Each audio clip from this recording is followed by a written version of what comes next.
Good afternoon. In this video, we'll look at Genesis 9 and the myth of the curse of Ham.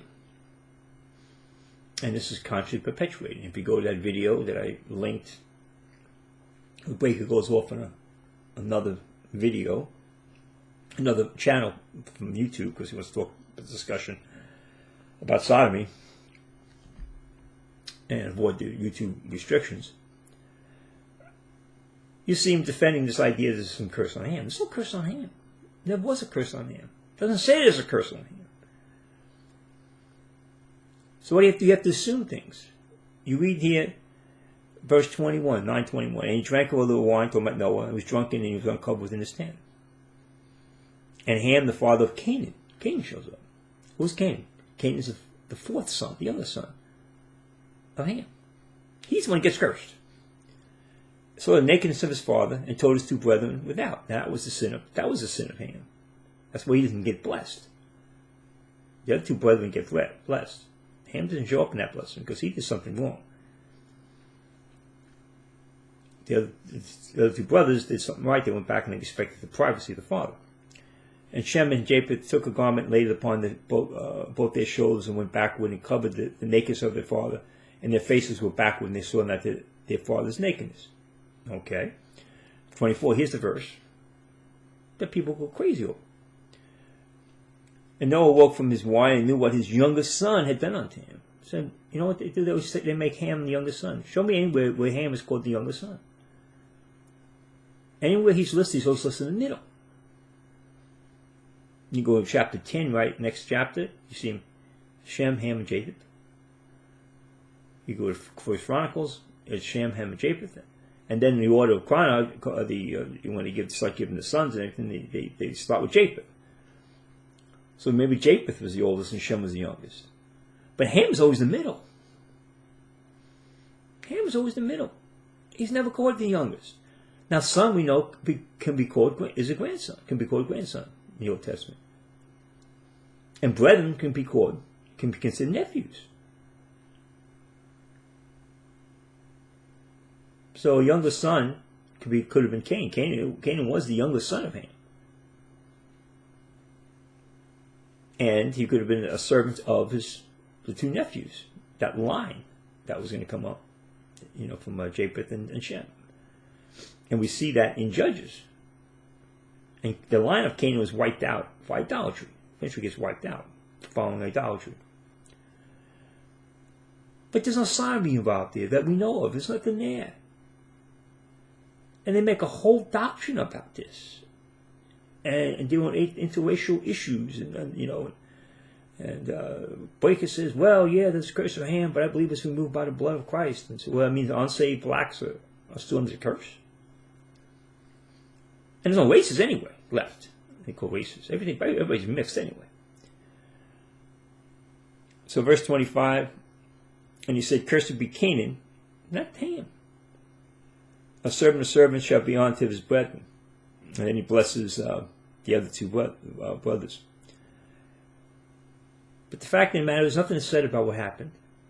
We don't know what happened.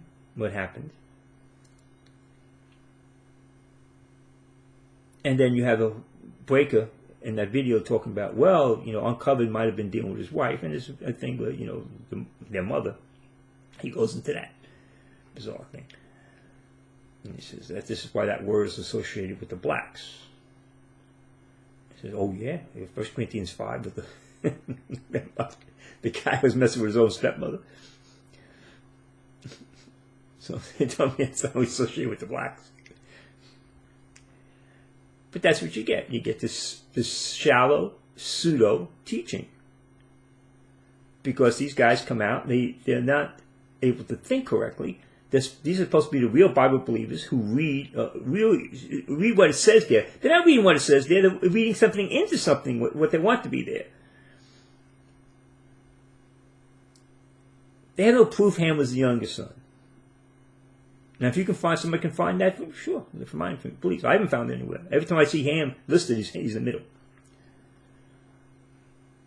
But the son can be a grandson, and we know Canaan was the fourth son of Ham.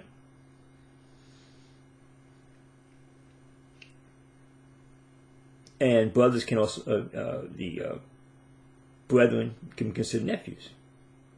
There's always a wide spectrum of these words, the connotations. Don't fall for this nonsense. It's not there. When something's not there, it's not there. But they'll take something that they're supposed to be Bible believers and say, well, we only read what it says. And then they invent the whole doctrine on something it doesn't say. Well, it had to be sodomy. It had to be sodomy because, you see, that's what he found out. And that's, and this, that, and the other thing. And see, this. Doesn't say one word about sodomy. Doesn't say one word about the Antichrist being a sodomite. Doesn't say one word. But that's what they're teaching.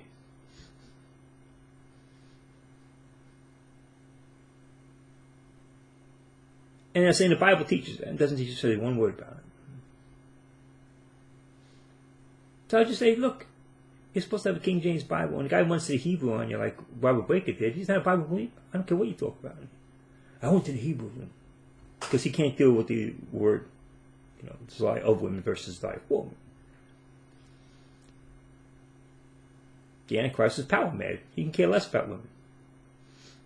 His total focus, just like the Apostle Paul's total focus was on the Word of God, preaching Christ. He was a eunuch for Christ's sake. Did that make him a homosexual? No. No. In fact, he wished all men were as he was, so he wouldn't be caught up in the things of the world. But he says, and most men aren't. He said, very few, had that gift. He had a gift of being totally focused. But that doesn't mean he was going after other men, or had desire for other men. But that's the thing of these nuts. Anybody teaches that is a nut.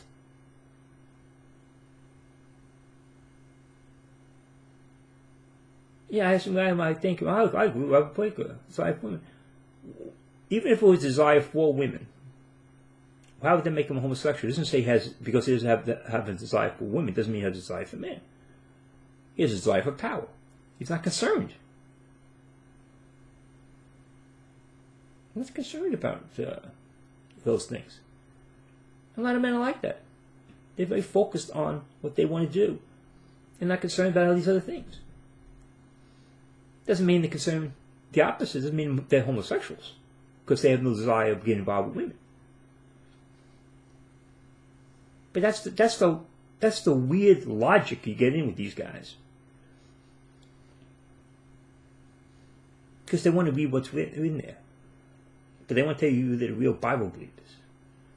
Telling you there's a work system. This Breaker doesn't even believe Lot was saved. He looked at the word just. And then when he gets to the verse which tells us about God knows how to take the godly out of temptation, or rescue the godly out of temptation.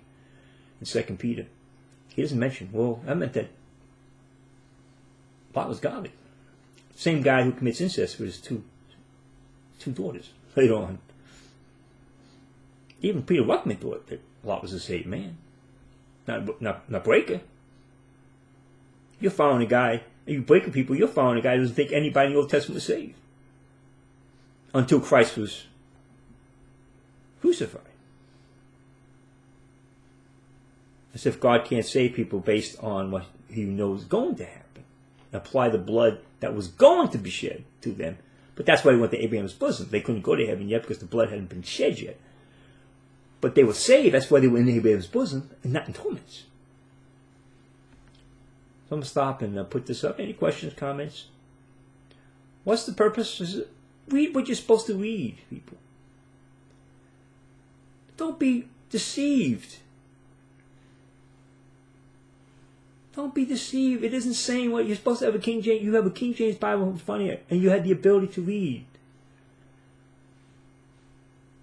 And when they're conning you, they're conning you. And you're supposed to search the scriptures like the Bereans. You're not searching the scriptures. You're not searching the scriptures to see if these things are so. He makes stuff up, and then he talks about, the Antichrist is going to be, homosexual or sodomite, and you see, and God overthrows the sodomite, and so he starts over again, and where do you come up with that? Because they make up stuff as they go along.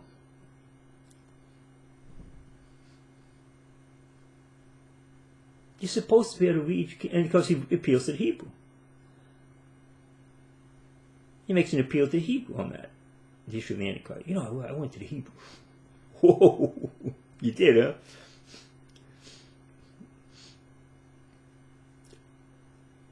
And what did you learn from the Hebrew? That the English translation was wrong? No, you can't, because it can't be wrong. But I went to the Hebrew. He mentions it. It means he's not a King James Bible believer. By any definition of the word, always people come up there and say, Robert Breaker, no, he's a King James, but he is. That's why he changed the word into Greek, in doulos. And he said, no, doulos means, slave. I said, hey, what do you go after these guys for? Why do you keep arguing, because they're lying to you. They're lying to you and you don't care. And anybody comes in my videos and I see there's some stupid comments,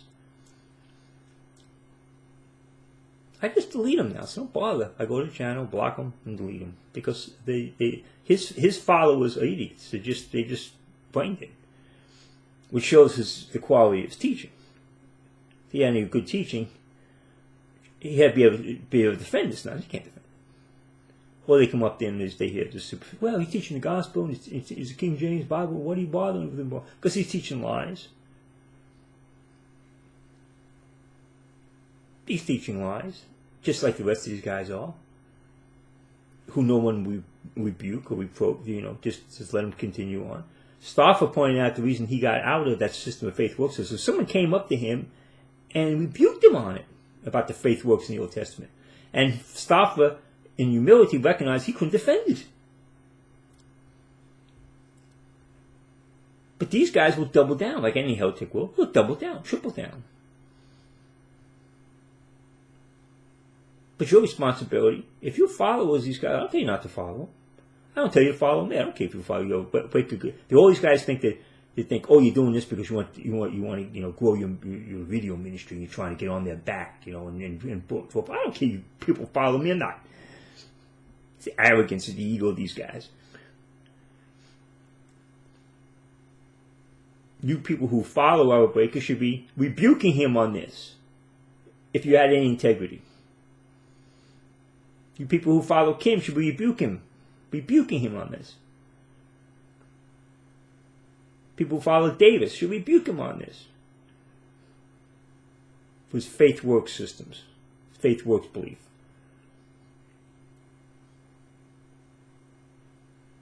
Hoffman, same thing. Because it's wrong. You're supposed to be buried in searching the scriptures, see if these things be so. But you're not. Because if you were, you rebuke them. And you don't. Instead, you rebuke the people who rebuke them. And you attribute false motivation to them. As they do. Robert Breaker does. Oh, hey, you just want to get my subscribers. Okay. You care less about subscribers. Care less. And then he makes up stuff. He doesn't even believe Lot was saved. You believe anybody out there doesn't believe Lot was saved? Leave me comments. Robert Breaker doesn't believe it. He just said that in his last video. Because he doesn't believe just means justified. So Lot was a just man, a righteous man, and a godly man, but he wasn't saved. That's what he wants you to believe. And God pulled him out. Because of Abraham's prayer, God pulled him out of Sodom. So let me stop here and put this up. Amen. Thank you.